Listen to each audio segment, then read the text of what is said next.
क्या हाल चाल है बच्चा? बढ़िया हो? वीडियो ऑन कर लो बेटा। Saloni, Abhishek, Ajay, Raksha, Neha, open your video.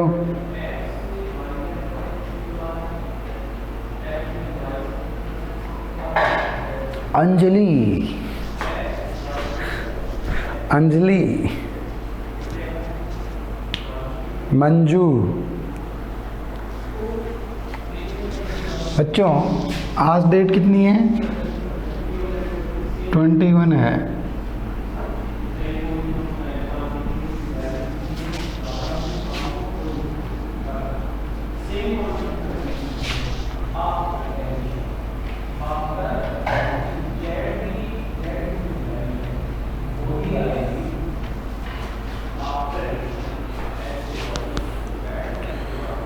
Join कर लो रे जल्दी से।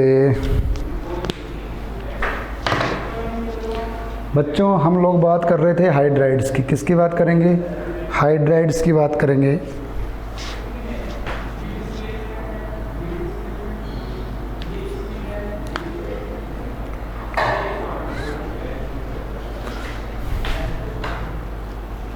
किसकी बात करेंगे? हाइड्राइड्स की। हाइड्राइड्स में हम बात करेंगे बच्चों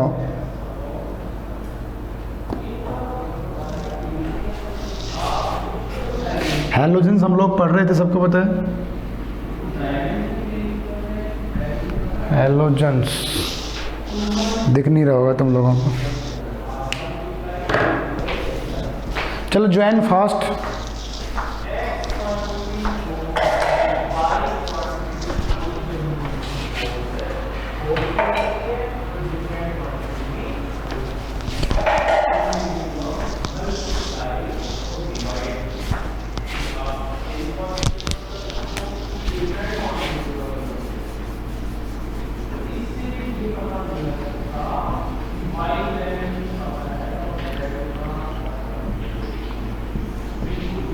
उसमें फर्स्ट पढ़ेंगे बेटा हाइड्राइड्स।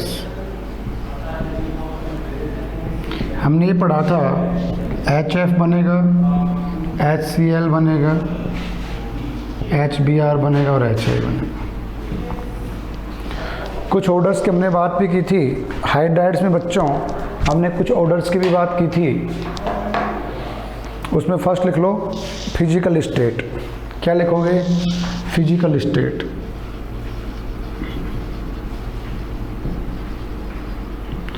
जनरली HCl, HBr और HI जनरली गैस फॉर्म में होते हैं, ठीक है। लेकिन HF जो होता है बच्चों वो लिक्विड फॉर्म में होता है। अब HF लिक्विड फॉर्म में क्यों होता है बच्चों? लिख लो due to formation of hydrogen bond.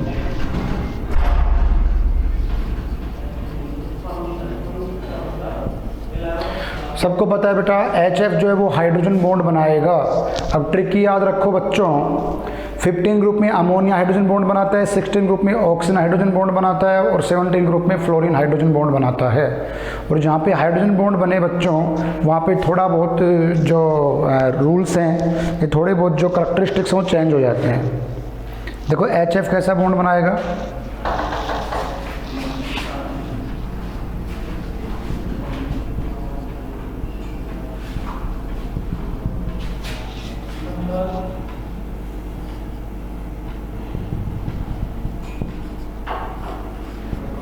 ये हाइड्रोजन बॉन्ड बना रहा है बेटा। क्या बना रहा है?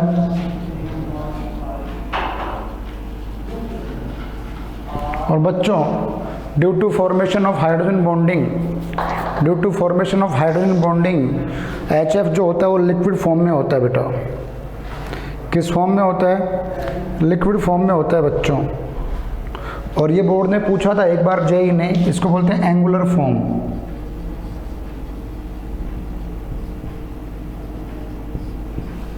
आप HF की हाइड्रोजन बॉन्डिंग इस फॉर्म में दिखाओगे, एंगुलर फॉर्म में दिखाओगे बच्चों। ये भी पूछ लिया था एक बार जेई ने कि HF जो बॉन्डिंग बनता है वो किस फॉर्म में बनता है प्यारे बच्चों। तो HF जो बॉन्डिंग बनता है वो एंगुलर फॉर्म में बनता है, इस तरीके से जिगजैग टाइप में। किस टाइप में बनता है? जिगजैग टाइप में बनता है। जल्दी से ज्वाइन करो बच्चों, ज्वाइन फास्ट। अभी भी कुछ बच्चों ने ज्वाइन नहीं किया है, ज्वाइन फास्ट।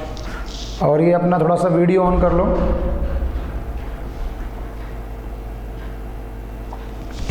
थर्मल स्टेबिलिटी का ऑर्डर क्या हो जाएगा? सबको पता है थर्मल स्टेबिलिटी बॉन्ड लेंथ पे डिपेंड करती है। तो लिख लो, लिख लिया करो बेटा हाथों हाथ, या स्क्रीनशॉट ले लिया करो। Take a screenshot, either return कर लिया करो। लिख लो थर्मल स्टेबिलिटी, थर्मल स्टेबिलिटी। तो वही बात है बेटा, थर्मल स्टेबिलिटी किसकी ज़्यादा होगी? HF की ज़्यादा होगी। क्यों ज़्यादा होगी? क्योंकि HF जो है उसमें हाइड्रोजन बॉन्डिंग भी मिलता है, और दूसरी बात है इसका बॉन्ड लेंथ कम है। तो HF, HCl, HBr और HI, ये थर्मल स्टेबिलिटी का ऑर्डर होगा। सिंपल सी बात है। क्यों? क्योंकि बॉन्ड लेंथ जो होती है वो थर्मल स्टेबिलिटी के इन्वर्सली प्रोपोर्शनल होती है बच्चों। जितना बड़ा बॉन्ड होगा, कल बताया था, उसको उतना ही तोड़ना आसान होगा। जितना बॉन्ड जल्दी टूट जाएगा बेटा, जो बॉन्ड जितना जल्दी ब्रेक डाउन हो जाएगा, उतना ही जल्दी उसकी थर्मल स्टेबिलिटी क्या रहेगी? कम रहेगी। क्या रहेगी? कम रहेगी। ज्वाइन फास्ट बच्चों, जल्दी से ज्वाइन कर लो खच्चरों। Order of reducing characteristics, order of reducing characteristics. उल्टा कर दो, पढ़ा रखा है HF तो स्ट्रॉन्ग ऑक्सीडाइजिंग एजेंट होता है बेटा। HF तो स्ट्रॉन्ग ऑक्सीडाइजिंग एजेंट होता है। लिख लो reducing characteristics inversely proportional thermal stability.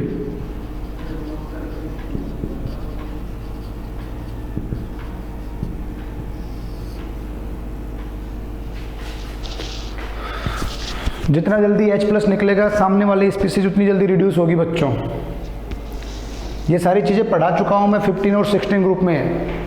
सारी चीज़ें आपको बेटा 15 और 16 ग्रुप में पढ़ा चुका हूँ मैं, याद करो। सारे के सारे ट्रेंड्स वही चल रहे हैं जो 15 और 16 ग्रुप में हैं।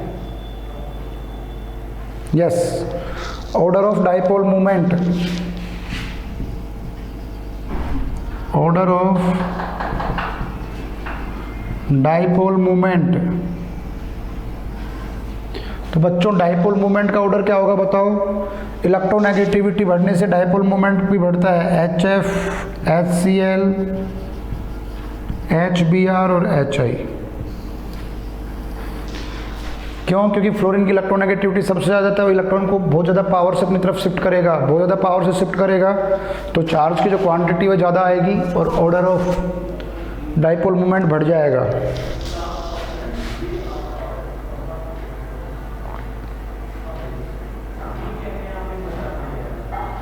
Yes, order of boiling point,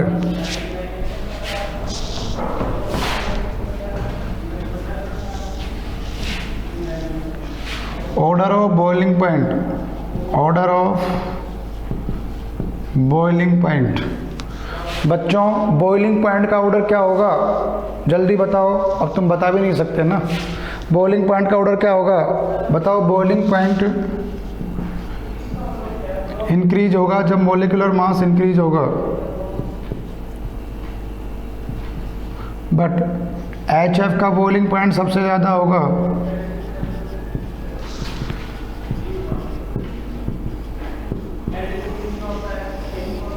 HF जो है उसका बॉइलिंग पॉइंट सबसे ज़्यादा होगा। क्यों ज़्यादा होगा? क्यों? क्योंकि इसमें हाइड्रोजन बॉन्डिंग हो रहा है। कौन सा बॉन्डिंग हो रहा है? Hydrogen bonding.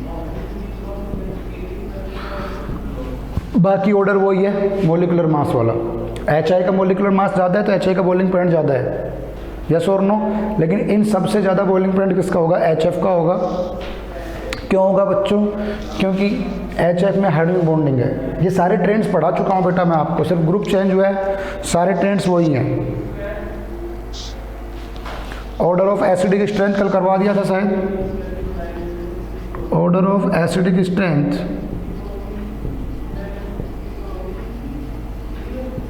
क्या हो जाएगा बताओ? जितना जल्दी HF निकलेगा, हाइड्रोजन निकलेगा, उतना ही तो अच्छा एसिड होगा बेटा।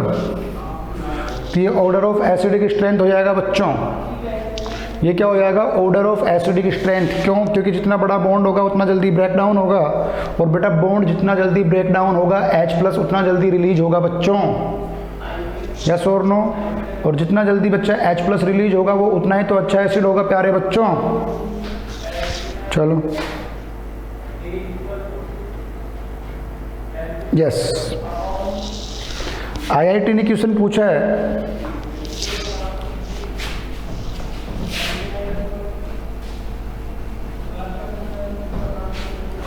लिख लो golden rule.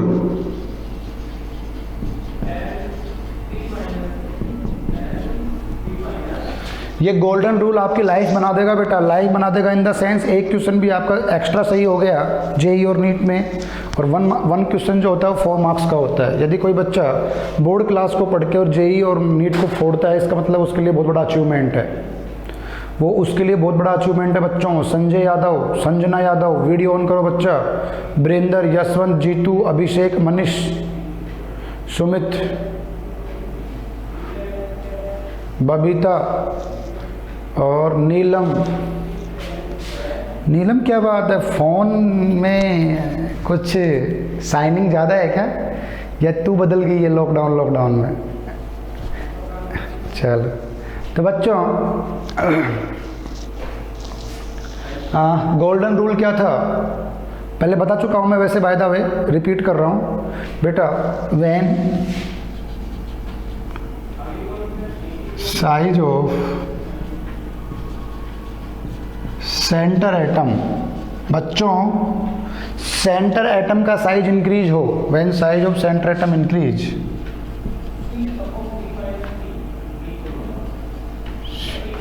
then bond angle decrease।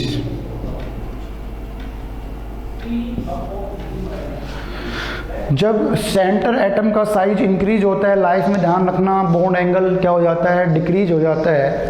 और बॉन्डेड एटम तो सेम होने चाहिए, तो बताइए।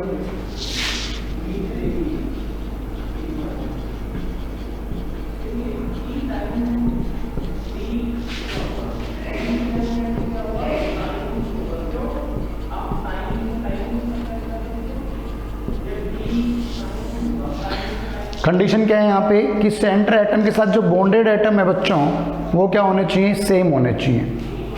दूसरा रूल क्या है? व्हेन, दूसरा रूल क्या है बच्चों? दूसरा रूल ये है बेटा, कहाँ गया? व्हेन साइज ऑफ, लिख लो, when centre atom is same, when centre atom is same, समझ रहे हो? सेंटर एटम तो सेम हो and bonded atom are different, then bond angle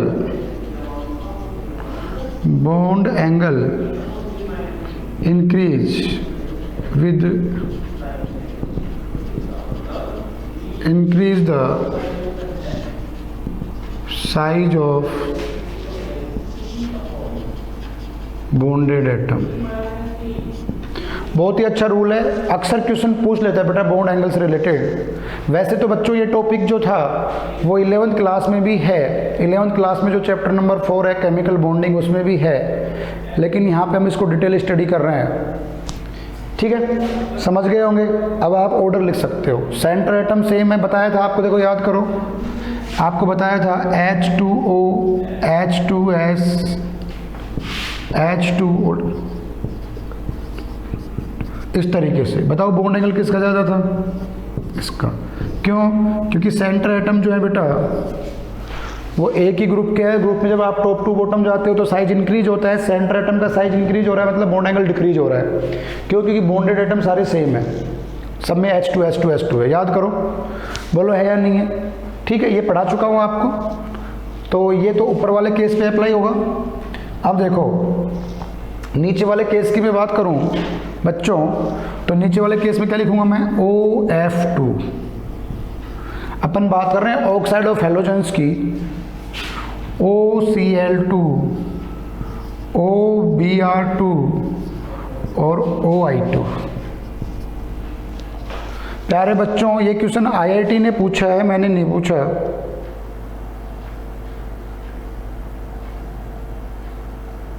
किसने पूछा है? IIT ने पूछा है।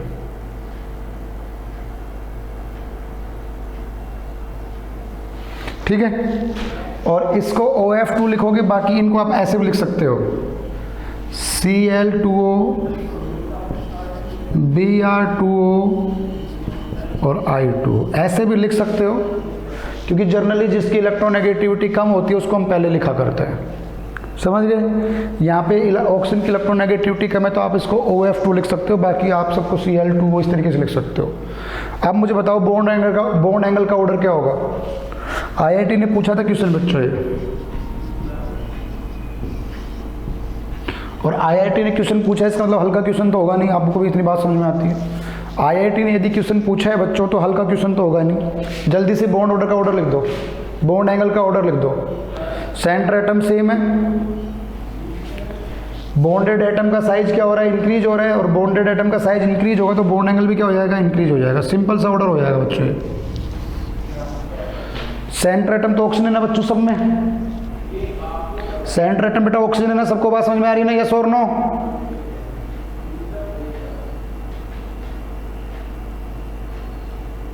यस। तो ये बेटा बॉन्ड एंगल का ऑर्डर हो जाएगा बच्चों।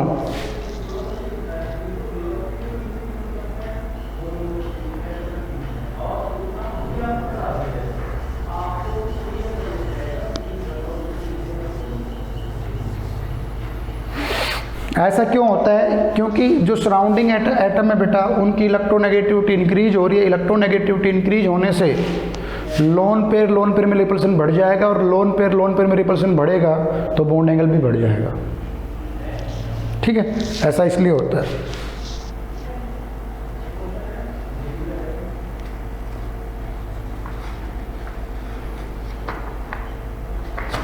लिख लो रिएक्शन विद वाटर।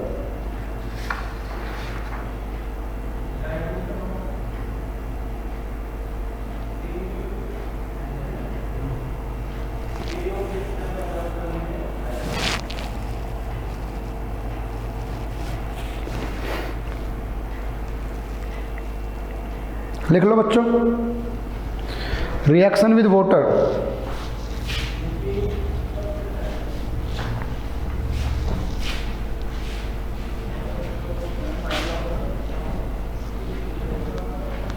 वाटर के साथ रिएक्शन करके क्या बनाएंगे? आपकी बुक में भी दे रखी है वाटर के साथ रिएक्शन को, रिएक्शन विद वाटर।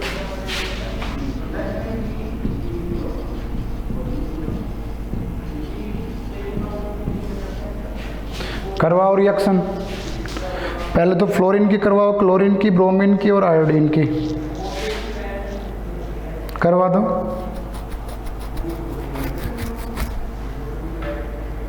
F2Cl2Br2। बताओ फ्लोरीन क्या है? गैस है। वाटर के साथ रिएक्शन करवा दो। बनाओ बेटा जल्दी से, प्रोडक्ट बनाओ, खुद से बनाओ, जल्दी से खुद से बनाओ।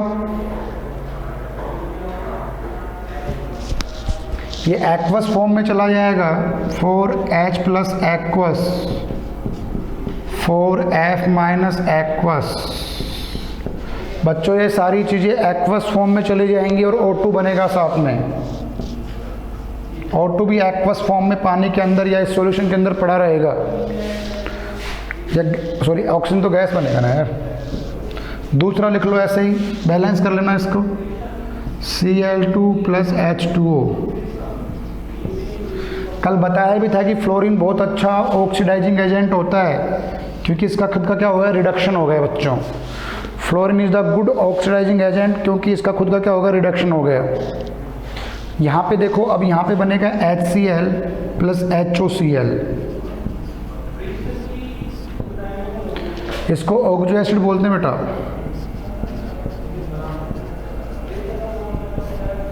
आगे पढ़ेंगे अपन इसको।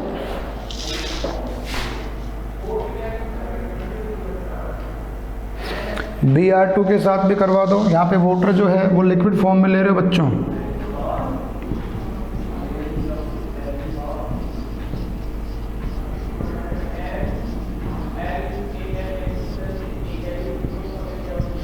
हाइड्रोजन ब्रोमाइड बन जाएगा बेटा, HBr बन जाएगा और साथ में HOBr बन जाएगा।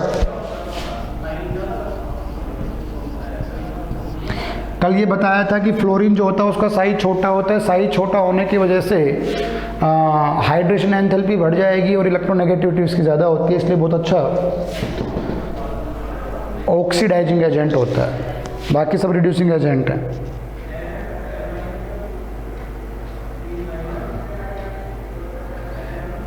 ठीक है। आयोडीन जो होता है वो सॉलिड फॉर्म में होता है, तो इसको आयोडीन को हम एक्वस फॉर्म में लेके आएंगे, I minus aqueous plus H2O। बेटा आयोडीन सॉलिड फॉर्म में होता है रूम टेम्परेचर पे, तो इसको हम एक्वस फॉर्म में लिखेंगे और वाटर को लिखेंगे हम बच्चों H plus plus O2, H plus plus O2, I2 बना दो और वाटर बना दो। आयोडीन बन जाएगा और क्या बन जाएगा, वाटर बन जाएगा।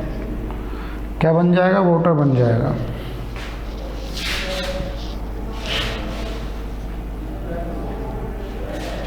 क्लियर। ये सीन होगा बेटा, ध्यान रखना। आयोडीन को एक्वस फॉर्म में क्यों लिया है, because iodine present in solid form at room temperature.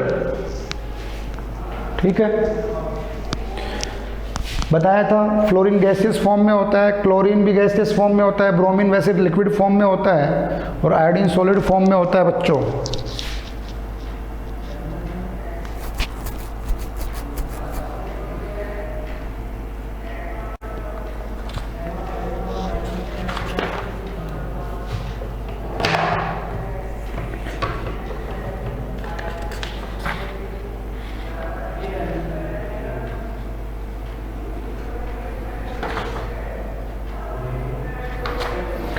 ठीक है।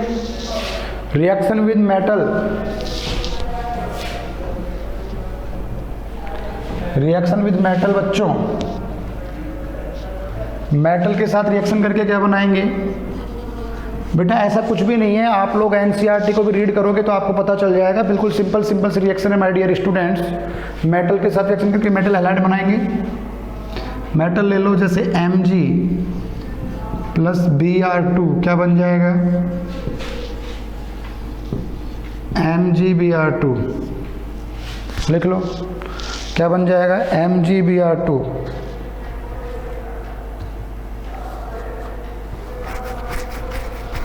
ठीक है। आयोनिक करैक्टरिस्टिक्स बहुत इंपॉर्टेंट है बच्चों। आयोनिक करैक्टरिस्टिक्स हम फेजान्स रूल से निकालते हैं। करैक्टरिस्टिक्स किससे निकालते हैं, फेजान्स रूल। और फेजान्स रूल से हम बेटा कोवलेंट करैक्टरिस्टिक्स निकालते हैं किसी भी मॉलिक्यूल में। तो कोवलेंट करैक्टरिस्टिक्स इंक्रीज होगा तो आयोनिक करैक्टरिस्टिक्स डिक्रीज हो जाएगा। फेजान्स ने बताया था ना बेटा ये बात कि कैटायन का साइज जितना छोटा होगा पोलरिटी उतनी ज़्यादा होगी, पोलराइजेबिलिटी उतनी ज़्यादा होगी। कैटायन मतलब पॉजिटिव स्पीसीज का चार्ज जितना छोटा होगा। एनाइन का साइज जितना बड़ा होगा, ठीक है, एनाइन का साइज जितना बड़ा होगा उस मॉलिक्यूल में उतने ही कोवलेंट करैक्टरिस्टिक्स ज़्यादा होंगे। लिख लो अकॉर्डिंग टू, लिख लो यहाँ पे अकॉर्डिंग टू। बेटा मेरी बात ध्यान से सुनो, इन सब चीज़ों को पढ़ने के लिए 11th क्लास पढ़ाई जाती है कि पीछे की चीज़ें आपको याद रहें थोड़ी थोड़ी, तभी तो 11th क्लास पढ़ाई जाती है, नहीं सीधा 12th क्लास से पढ़ा देते हैं, क्योंकि 11th के एप्लीकेशन 12th में कहीं ना कहीं लगते हैं बच्चों। Fajans rule, according to Fajans rule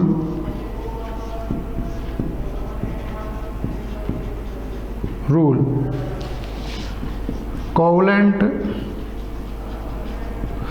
characteristics increase when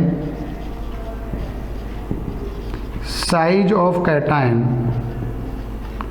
decrease और size of anion increase. Simple सी बात है। मैंने कोवलेंट करैक्टरिस्टिक्स लिखा है बच्चों। शिवानी बेटा मैंने लिखा है कोवलेंट करैक्टरिस्टिक्स। क्या लिखा है? Covalent characteristics. समझ गए? तो कोवलेंट करैक्टरिस्टिक्स बढ़ेगा तो आयनिक करैक्टरिस्टिक्स घट जाएगा। सिंपल सी बात है, उल्टा कर देना। समझ रहे बच्चों? तो देखो मैं लिख रहा हूँ यहाँ पे MF, मैं लिख रहा हूँ यहाँ पे MCl, मैं लिख रहा हूँ यहाँ पे MBr और मैं लिख रहा हूँ Mi। यहाँ पे M इक्वल टू क्या है? मेटल है। जैसे Na हो सकता है, Ca हो सकता है, कुछ भी हो सकता है, पोटेशियम हो सकता है, इस तरीके से। बच्चों यहाँ पे M इक्वल टू मेटल है। जैसा मेटल लोगे वैसा एक्सचेंज करके फॉर्मूला बना दोगे। अब मुझे जल्दी से बताओ कि किस में आयनिक करैक्टरिस्टिक्स ज़्यादा होंगे। यहाँ पे क्लियरली लिखा हुआ है। ये ऑर्डर कोवलेंट करैक्टरिस्टिक्स का, इसका उल्टा कर देना। जल्दी बताओ। Which have ionic characteristics greater. तो दिमाग लगाओ, ये क्या बोल रहा है? एनायन का साइज बढ़ेगा तो कोवलेंट करैक्टरिस्टिक्स बढ़ेंगे। मेरी बात को ध्यान से सुनना बच्चों, लिखने से पहले मेरी बात को ध्यान से सुनो। एनायन का साइज इंक्रीज होने से कोवलेंट करैक्टरिस्टिक्स इंक्रीज होते हैं। एनायन तो सब समझते हो, स्पीसीज जिसके ऊपर नेगेटिव चार्ज हो बच्चों। तो फ्लोरीन, क्लोरीन, ब्रोमीन और आयोडीन, इन चारों स्पीसीज में बच्चों आयोडीन का साइज सबसे बड़ा है। तो आयोडीन का साइज सबसे बड़ा है मतलब कोवलेंट करैक्टरिस्टिक्स ज़्यादा हैं, तो आयनिक करैक्टरिस्टिक्स क्या हो जाएंगे? कम हो जाएंगी। तो सबसे कम आयनिक करैक्टरिस्टिक्स किस में होंगे? मेटल आयोडाइड में होंगे। लिख लो। मैंने कोवलेंट करैक्टरिस्टिक्स का ऑर्डर लिखा है। फजांस रूल कोवलेंट करैक्टरिस्टिक्स को समझाता है बच्चों।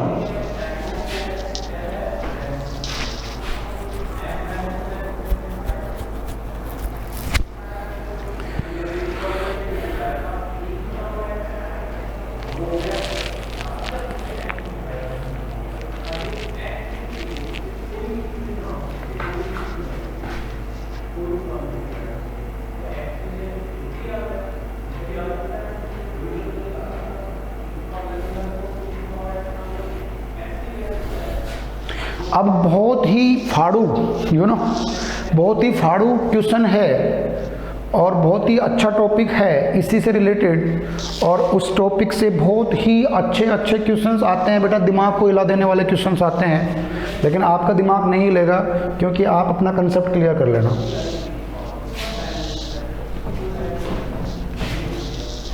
अब कुछ मेटल ऐसे होते हैं जिनका वेरिएबल ऑक्सीडेशन नंबर होता है, तो उस केस में क्या करें? लिख लो। सम मेटल है more than 2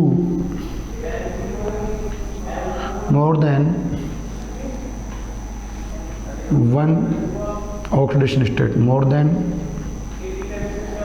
1 type of oxidation state.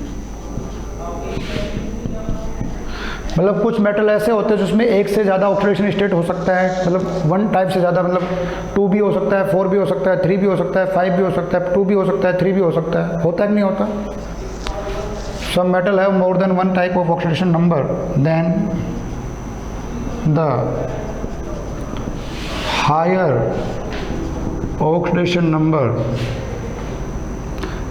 Higher oxidation number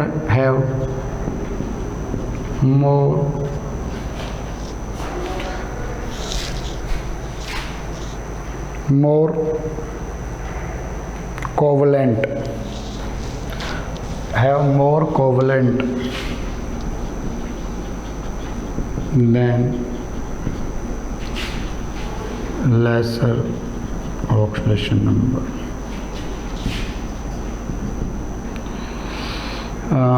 PbCl2 और PbCl4, SnCl2 और SnCl4।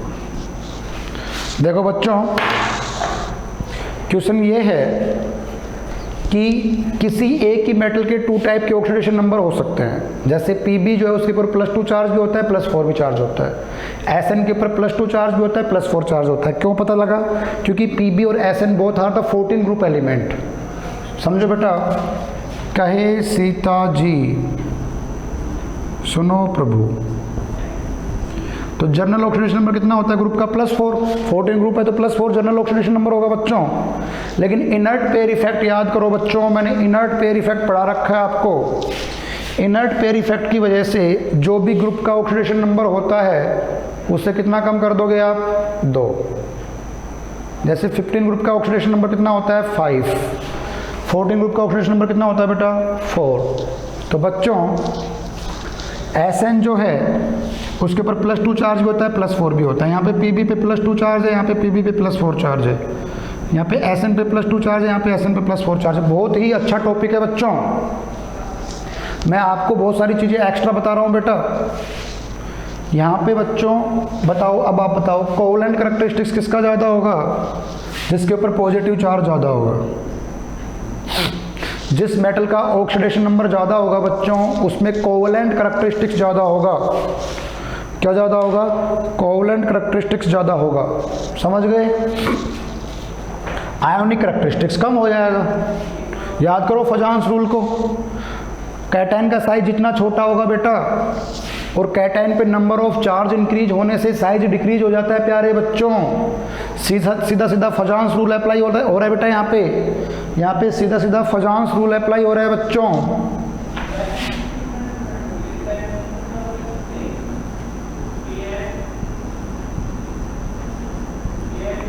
और भी लिख सकते हो आप एग्जाम्पल, तो बहुत है एग्जाम्पल तो अपने पिटारे में।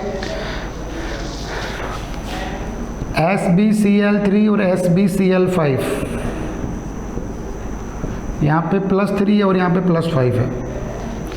तो सिंपल सी बात है, जब मेटल का ऑक्सीडेशन नंबर इंक्रीज होगा बच्चों, समझो चीज़ों को बच्चों, मेटल का ऑक्सीडेशन नंबर इंक्रीज होने से कोवलेंट करैक्टरिस्टिक्स इंक्रीज हो जाता है। क्या इंक्रीज हो जाता है? कोवलेंट करैक्टरिस्टिक्स इंक्रीज हो जाता है।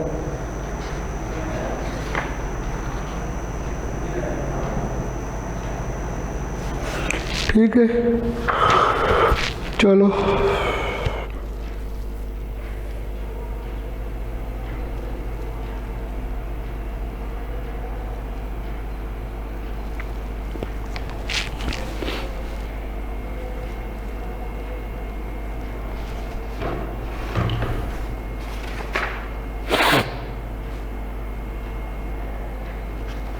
ठीक है बच्चों।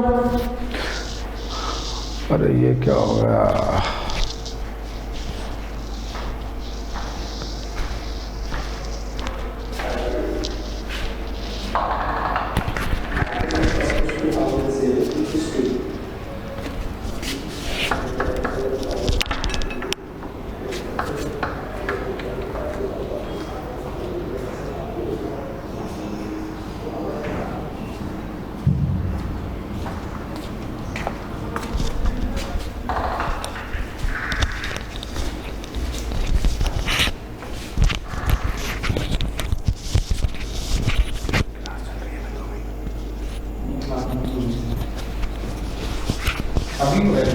हाँ बोलने गए थे पहले तो कुछ वो आया था लैंग्वेज टाइप की।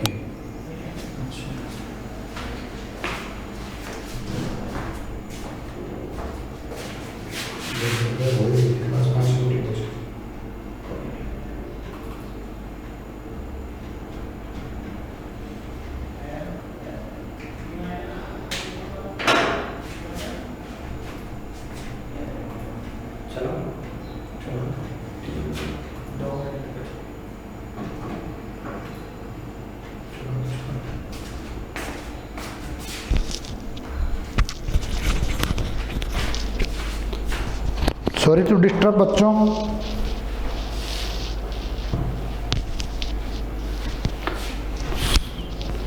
ठीक है, अंजलि बेटा थोड़ा सा प्रॉब्लम आ गया था, कोई नहीं। तो ये जो टॉपिक था कि ऑक्सीडेशन नंबर बढ़ने पे कोवलेंट करैक्टरिस्टिक्स इंक्रीज होते हैं, इसका ध्यान रखना।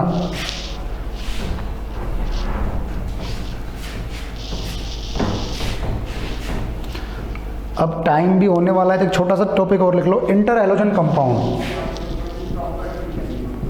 इंटर हैलोजन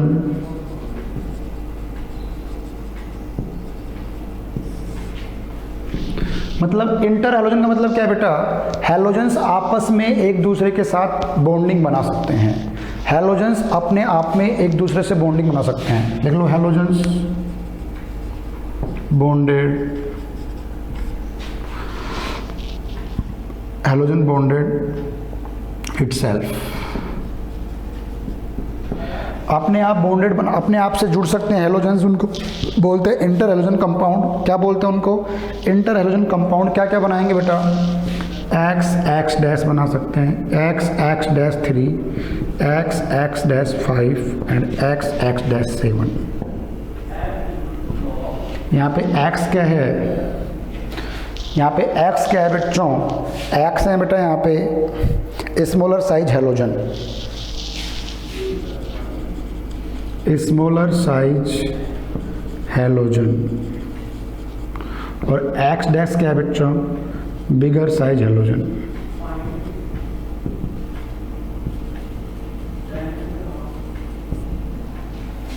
ठीक है, मतलब पहले स्मॉलर साइज हैलोजन को लिखोगे, उसके बाद में बड़े साइज के हैलोजन को लिखोगे। समझ गए? जैसे एग्जाम्पल की मैं बात करूं तो IF7,